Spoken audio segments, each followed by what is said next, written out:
Assalomu alaykum, hurmatli obunachilar, hurmatli rishtonliklar. Biz o'sha rishtonimizda mashhur bo'lishga ulgurgan pistaboqqa kelamiz. Domlajon, assalomu alaykum. Charchamayapsizmi? Rahmat.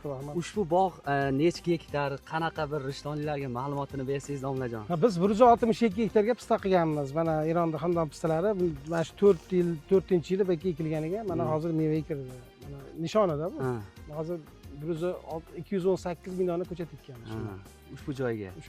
Endi masalan bir kilodan qilganda ham 218 ming tonna, 218 tonna bo'ladi-da. Uni pulga hisoblaydigan bo'lsak 100 mingdan hisoblaganingizda ham hozir 200 ming, 21 milliard pul bo'ladi-da. Endi bu 1 kilodan qilsa, bu undan ham ko'p qoladi. Hali 10 yoshga borganda bular 10 kilodan qiladi. Yildan yilga inshaalloh albatta o'simlik o'saveradi, rivojlanadi, mevasi ko'payib boraveradi. Bu boqqa haligi bir rishtonimizning yosh yigitlari ham kelsa bo'laveradimi? Bir ko'rgani. Albatta, kelib ko'rishsin, mana pista bog'larni qilishsin. Eng zo'r yaxshi tomoni mana suvsiz ham yasha oladi. Suvsiz. Suvsiz. Agar masalan suv tanqisligi yuzaga kelishidan qo'rqmaydi-da. Masalan bir necha oy, bir necha yil sug'ora olmasam o'shaveradi.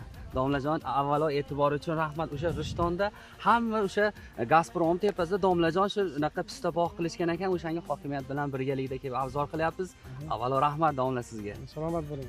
Rahmat domlajon.